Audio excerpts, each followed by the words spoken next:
Good morning and welcome to News First Prime Time Sunrise. A very good morning to you and welcome to Primetime Sunrise. I'm Sonali Wanika Baduke. We start off first with a look at the stories making headlines this morning. JHU's decision on whether or not they would support the government in the upcoming presidential election to be announced. 4 high-risk zones for dengue identified within Colombo City with the prevailing rains. US President Barack Obama condemns the killing of US aid worker as an act of pure evil. The Jatika Helurume says that they will decide today whether to support the government or not in the upcoming presidential election. Chairman of the party, Venerable Athuraliya Ratanathera, said that the final decision will be reached after the Central Working Committee of the party meets today. We have received the SLFP's idea lineup and their response to our proposals. They have stated in their response that they will not be able to implement them before the presidential election. Based on this, we will be able to arrive at a decision at the Central Working Committee meeting.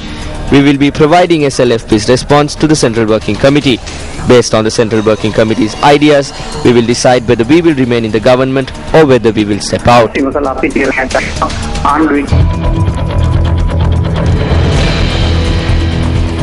Meanwhile, the Colombo Municipal Council says that 4 high-risk zones for the spread of dengue have been identified within the town of Colombo due to the prevailing rainy weather conditions being experienced. Chief Health Officer Dr. Ruan Vijayamuni stated that Narahempita, Dematagoda, Mahavatta and areas adjoining the Colombo National Hospital have been so identified as high-risk areas for the spread of dengue.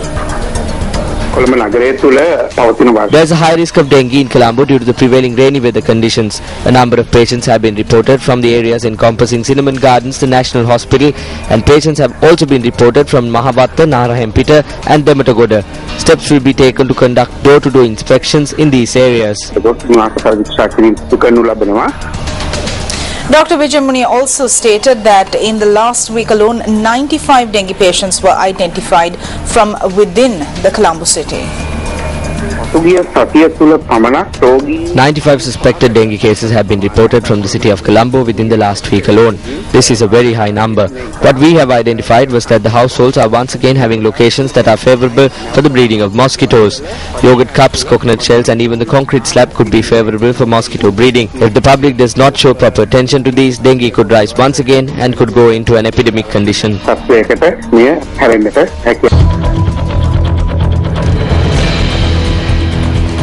Persons who were evacuated due to the threat of landslides in the Mediabadda area have been sent back to their homes.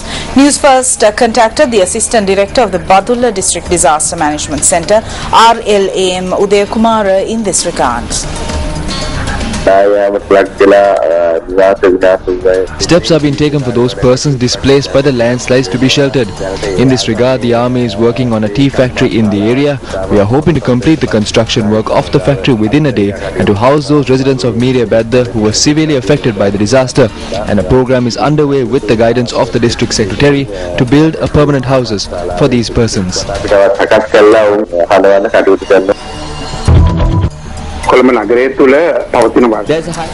Meanwhile, the Department of Agriculture states that steps have been taken to export traditional rice breeds to America, Europe and the Middle East. Director Training R.S. Vijayasekara stated that initially 500 to 1,000 metric tons will be exported. However, he noted that this will be the excess surplus of rice that would be exported in this manner.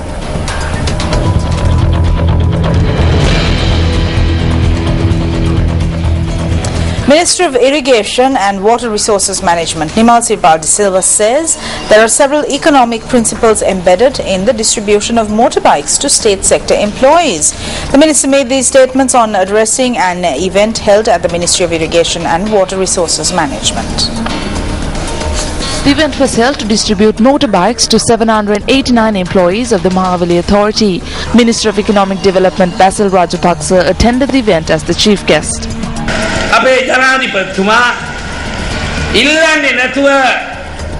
Our president is a state leader who spreads his arms out to strengthen the state sector even without a prior request for him to do so. Did anyone ask for a bicycle?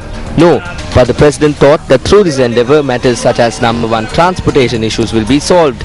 An employee will be at the workplace before time and not give excuses as the public bus delayed. Secondly, their efficiency at work will also improve, and through that the national production will increase and result in the strengthening of the national economy, which will thereby lead the country towards its journey to become the wonder of Asia. So many of you may raise a question such as, what could we do with a bicycle? But hidden with this is several economic agendas, not only for you but for the country as a whole. ආර්ථික න්‍යායන් රාශියක් තියෙනවා. ආර්ථික ප්‍රතිලාභයන් රාශියක් තියෙනවා. ඔබට පමණක් නෙවෙයි මේ රටේ ජනතාව වෙනුවෙන්. මේ පෞද්ගලික පහසුකම් ලබා දෙනවා වගේම මේ තුලින් through this we are fulfilling personal and public needs.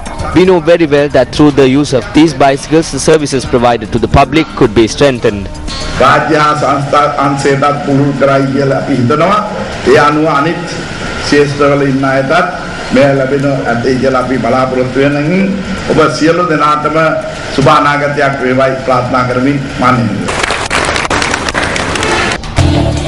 Sports news, we start off with a look at some cricket. Sri Lanka captain Angelo Matthews, speaking at a post-match media briefing, stated that he was pleased with his performance at last night's match, the 5th and last ODI against India, which India won, claiming a 5-0 whitewash.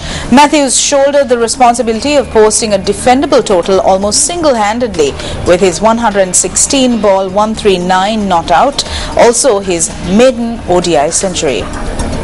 Figured out who our players going to be, and we gave them opportunities. We wanted to try out because playing in India is always pressure, so we wanted to know who the guys are, under pressure, and we sort of have an idea, and now we've just got to flush it out of the system and take the England series on, and from there move on.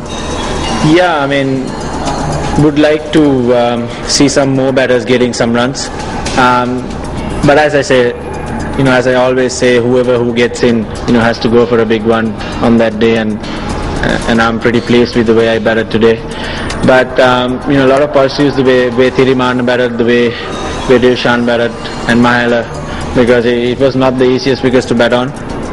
It was turning quite a lot, and it was stopping and going up and down. So we managed to get 287, so it was a good batting display. Hotline 0114-896-896 www.newsfirst.lk. Feedback at newsfirst.lk.